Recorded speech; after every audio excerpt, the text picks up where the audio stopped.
पास है femur of the horse. सबसे पहले साइड्स देख लें। ये हमारे पास लेटरल साइड हो गई, ये हमारे पास मीडियल साइड हो गई, ये हमारे पास क्रेनियल साइड हो गई, और ये बैक पे हमारे पास ये हो गई कॉर्डल साइड।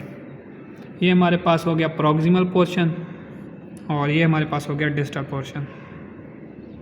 ये हमारे पास है ग्रेटर ट्रोकेंटर जो डिवाइड है, और इसके बाद ये हमारे पास बैक साइड पे ये हमारे पास है थर्ड ट्रोकेंटर, और ये हमारे पास है लेसर ट्रोकेंटर। ये हमारे पास है इंटर ट्रोकेंटेरिक क्रस्ट जो कि ग्रेटर ट्रोकेंटर को कनेक्ट करती है थर्ड ट्रोकेंटर के साथ, और ये हमारे पास है ट्रोकेंटेरिक फोसा। उसके बाद ये हमारे पास है fovea of the femoral head. ये हमारे पास है सुप्राकॉन्डिलाइड फोसा। उसके बाद इसके साथ ही हमारे पास ये है लेटरल सुप्राकॉन्डाइलर ट्यूबरासिटी, और इस साइड पे ये हमारे पास है मीडियल सुप्राकॉन्डाइलर ट्यूबरासिटी। उसके बाद ये है हमारे पास पटेलर सरफेस या फीमोरल ट्रोक्लिया। जो हमारे पास अगर मीडियल और लेटरल में कंफ्यूज है साइड, तो जो मीडियल साइड है उस साइड पे जो हमारे पास ये है ये थिक होगा और ये थिन होगा। उसके बाद ये हमारे पास है पॉप्लिटियल सरफेस। ये दो कॉन्डाइल्स हो गए, ये लेटरल कॉन्डाइल, ये मीडियल कॉन्डाइल। उसके बाद ये इंटर कॉन्डाइलर फोसा, और ये हमारे पास लेटरल कॉन्डाइल है। इसके साथ ही हमारे पास ये है एक्सटेंसर फोसा। हॉर्स और ऑक्स में जो हमारे पास डिफरेंस है वो ये है कि हॉर्स में हमारे पास थर्ड ट्रोकेंटर प्रेजेंट होता है, जबकि ये जो हमारे पास ऑक्स है इसमें हमारे पास थर्ड ट्रोकेंटर प्रेजेंट नहीं होता। उसके बाद जो ऑक्स के हमारे पास पॉइंट्स हैं मेंस, उनमें ये है कि जो हॉर्स में था हमारे पास इंटर ट्रोकेंटेरिक क्रस्ट है वो ग्रेटर ट्रोकेंटर को थर्ड ट्रोकेंटर के साथ मिलाती थी, लेकिन जो ऑक्स है इसमें हमारे पास inter trochanteric crest greater trochanter और लेसर ट्रोकेंटर को आपस में मिलाती है। उसके बाद ये हमारे पास ट्रोकेंटेरिक फोसा, ये हेड हो गया, fovea of the femoral head हो गया। उसके बाद ये हमारे पास नीचे ये popliteal surface, supracondyloid fossa, lateral supracondylar tuberosity. उसके बाद हमारे पास ये हो गई फीमोरल ट्रोक्लिया या पटेलर सरफेस। ये हमारे पास मीडियल सुप्राकॉन्डाइलर ट्यूबरासिटी। ये दो हमारे पास कॉन्डाइल्स आ गए, lateral condyle, medial condyle, inter condylar fossa. उसके बाद लेटरल कॉन्डाइल के साथ ये हमारे पास एक्सटेंसर फोसा, ये वाला हमारे पास है एक्सटेंसर फोसा। और ये हमारे पास टिबिया ऑफ द हॉर्स। इसमें हमारे पास फैब्यूला होती है जो कि फ्यूज्ड होती है यहाँ पे, लेकिन वो यहाँ पे प्रेजेंट नहीं है, और उसमें हमारे पास इंटरओशियस स्पेस भी प्रेजेंट होती है। इसके बाद ये हमारे पास पॉप्लिटियल लाइंस ये हमारे पास हॉर्स है इसमें ज़्यादा प्रोमिनेंट होती हैं, ऑक्स में कम प्रोमिनेंट होती हैं। और जो हमारे पास जो ऑक्स की हमारे पास जो फाइब्यूला है वो बस उसकी प्रोजेक्शन एक थोड़ी सी होती है, वो फ्यूज नहीं होती टिबिया के साथ। ये हमारे पास है लेटरल साइड, ये हमारे पास है मीडियल साइड। यानी अगर हमने इसको याद किस तरह रखना है कि हमारे पास यहाँ पे ये दो प्रोमिनेंसेज हैं, जो प्रोमिनेंस थोड़ी ज़्यादा बड़ी है वो साइड हमारे पास मीडियल साइड होगी, ये वाली यानी हमारे पास मीडियल साइड है। उसके बाद ये हमारे पास है कॉर्डल सरफेस, और ये हमारे पास है क्रेनियल सरफेस। ये हमारे पास प्रॉक्सिमल साइड पे ये जो दो एमिनेंसेज हैं इन्हें हम कहते हैं इंटरकॉन्डाइलर एमिनेंसेज। इसके दरमियान जो ये एरिया है इसे हम कहते हैं क्रेनियल इंटरकॉन्डाइलर एरिया। उसके बाद ये साथ ही हमारे पास ये है टिबियल ट्यूबरासिटी के नीचे ये हमारे पास क्रेनियल बॉर्डर, और बिल्कुल उसके साथ ही ये हमारे पास मस्कुलर ग्रूव। ये हमारे पास है बॉडी ऑफ द टिबिया के बाद ये जो दूसरी नीचे डिस्टल साइड पे ये डिस्टल आर्टिकुलर सरफेस या इसे कॉक्लिया भी कहते हैं हम। उसके बाद इसमें मेलियोलस होते हैं, लेटरल और मीडियल मेलियोलस। तो ये हमारे पास है लेटरल मेलियोलस ये वाला, और ये है हमारे पास ग्रूव फॉर द लेटरल मेलियोलस। उसके बाद हमारे पास जो मीडियल साइड पे हमारे पास है मीडियल मेलियोलस।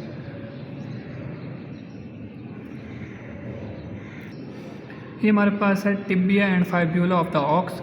ये हमारे पास है टिबिया और ये हमारे पास है फाइब्यूला, और ये हमारे पास इसकी हम साइड्स देख लें तो ये हमारे पास लेटरल साइड, ये हमारे पास मीडियल साइड ये वाली, और ये हमारे पास कॉर्डल साइड, और ये हमारे पास है क्रेनियल साइड। ये हमारे पास प्रॉक्सिमल पोर्शन और ये हमारे पास डिस्टल पोर्शन। ये हमारे पास है हेड ऑफ द फाइब्यूला, ये है बॉडी ऑफ द फाइब्यूला। अब टिबिया के जो हमारे पास पॉइंट्स हैं प्रॉक्सिमल पोर्शन पे, वो दो एमिनेंसेस, इंटरकॉन्डाइलर एमिनेंसेस, क्रेनियल इंटरकॉन्डाइलर एरिया, उसके बाद ये tibial tuberosity, cranial border, muscular groove, body of the tibia. उसके बाद ये नीचे ये हमारे पास कॉकलिया या डिस्टल, ये हमारे पास है कॉकलिया या डिस्टल आर्टिकुलर सरफेस। उसके बाद मेलियोलस है हमारे पास, ये हमारे पास है लेटरल मेलियोलस ये वाला, और ये हमारे पास ग्रूव फॉर द लेटरल मेलियोलस, और ये हमारे पास है मीडियल मेलियोलस।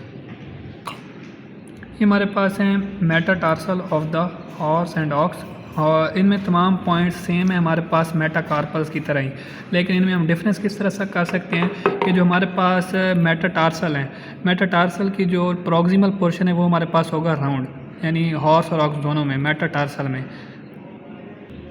जबकि जो हमारे पास ये मेटाकार्पल्स हैं ये वाली, इनमें मेटाकार्पल्स में हमारे पास जो प्रॉक्सिमल पोर्शन है वो डी शेप है, ये हमारे पास डी शेप है, जबकि जो मेटाटार्सल हैं ये वाली, इनमें हमारे पास है ऊपर प्रॉक्सिमल पोर्शन इनमें राउंड है।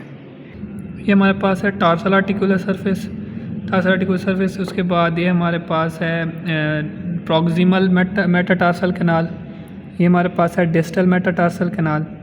उसके बाद ये ग्रूव जो है इसे हम कहते हैं डॉर्सल लॉन्गिट्यूडनल ग्रूव, और इस ग्रूव को हम कहते हैं प्लांटर लॉन्गिट्यूडनल ग्रूव, यानी मेटाटार्सल में हम इसे प्लांटर का वर्ड यूज़ करेंगे और मेटाकार्पल में हम पामर का वर्ड यूज़ करेंगे। मेटाटार्सल में हमारे पास third and fourth bone fused होती हैं, और जो मेटाटार्सल 2 है हमारे पास वो यहाँ पे थे मेटाटार्सल 2, और इसके साथ ही हमारे पास यहाँ पे है बेस। और अब डिस्टल पोर्शन पे हम चले जाएं तो ये हमारे पास हैं head which are divided by sagittal ridge, और ये हमारे पास है इंटरट्रोक्लियर इंसाइशर। ये हमारे पास है मेटाटार्सल ऑफ द हॉर्स, इसमें हमारे पास वही डिफरेंस कि हमारे पास ना तो ग्रूव प्रेजेंट है और ना ही हमारे पास कैनाल्स प्रेजेंट हैं। उसके बाद ये हमारे पास जो है ये हमारे पास है टार्सल आर्टिकुलर सरफेस, और इसके बाद इसमें हमारे पास स्प्लिंट बोन्स होती हैं, स्प्लिंट बोन्स होती हैं मेटाटार्सल 2 और मेटाटार्सल 4, और जो सेंटर वाली बोन है इसे हम कैनन बोन कहते हैं, ये हमारे पास होती है मेटाटार्सल 3। और इसके बाद जो डिस्टल साइड है ये हमारे पास हैं heads which are divided by sagittal ridge, और इसमें जो हमारे पास प्लांटर साइड है, प्लांटर साइड पे ये हमारे पास है बेस। ये हमारे पास है pelvic girdle of the horse, ये हमारे पास है इसकी मीडियल साइड, और ये हमारे पास है इसकी लेटरल साइड। जो मीडियल साइड इनकी यानी हमने एक साइड याद रखें तो जो हमारे पास मीडियल साइड है उस साइड पे हमारे पास एसिटेब्यूलम प्रेजेंट होगी। हॉर्स और ऑक्स में हम किस बेस पे डिफरेंस कर सकते हैं, तो ये जो हमारे पास गैप है ये हमारे पास हॉर्स में कम होगा, जबकि जो हमारे पास ऑक्स है इसमें हमारे पास जो गैप है ये हमारे पास ज़्यादा होगा। ये हमारे पास है medial side of the pelvic girdle, तो हम पॉइंट सॉल्व करते हैं। ये हमारे पास है एशियाटिक ट्यूबरास्ट्री ये वाली, ये हमारे पास है एशियाटिक आर्च। उसके बाद ये हमारे पास है इस्चियम ये वाली इस्चियम। उसके बाद ये हमारे पास पेल्विक सिम्फाइसिस, कंप्लीट को हम कहते हैं पेल्विक सिम्फाइसिस, और ये हाफ तक ये हमारे पास है एशियाटिक सिम्फाइसिस, और जो ऊपर वाला हाफ है इसे हम कहते हैं प्यूबिक सिम्फाइसिस। एशियाटिक सिम्फाइसिस और प्यूबिक सिम्फाइसिस ये यानी कंबाइन होती हैं और ये मिलकर बनाती हैं पेल्विक सिम्फाइसिस। इसके बाद ये हमारे पास ऑब्ट्यूरेटर फोरामेन, ये हमारे पास है एसिटेब्यूलम, और इसके साथ ये हमारे पास है एसिटेब्यूलर नॉच। इसके बाद ये हमारे पास प्यूबिक ट्यूबरास्ट्री, इसके बाद ये हमारे पास प्यूबिक ट्यूबरकल्स, और ये है हमारे पास इलियोप्यूबिक एमिनेंस। यहाँ से हमारे पास इलियम आ रही होती है और यहाँ से प्यूबिक, यानी ये दोनों यहाँ पे कंबाइन होते हैं तो इलियोप्यूबिक एमिनेंस। उसके बाद ये हमारे पास हैं कंप्लीट विंग्स, और मीडियल साइड पे जो हमारे पास सरफेस होती है उसे कहते हैं हम ऑरिक्यूलर सरफेस या सैक्रोपेल्विक सरफेस। ये हमारे पास हैं ट्यूबर सैक्रेले, और ये है हमारे पास ट्यूबर कॉक्सी। और अभी हम लेटरल साइड पे देखते हैं। लेटरल साइड पे हमारे पास जो सरफेस होती है इसे हम ग्लूटियल सरफेस कहते हैं, और ये है हमारे पास एशियाटिक स्पाइन, ये वाली एशियाटिक स्पाइन। ये हमारे पास ग्रेटर एशियाटिक नॉच, और ये हमारे पास लेसर एशियाटिक नॉच। और ये जो लाइन है हमारे पास, ये इसे हम कहते हैं आर्कुएट लाइन, आर्कुएट लाइन।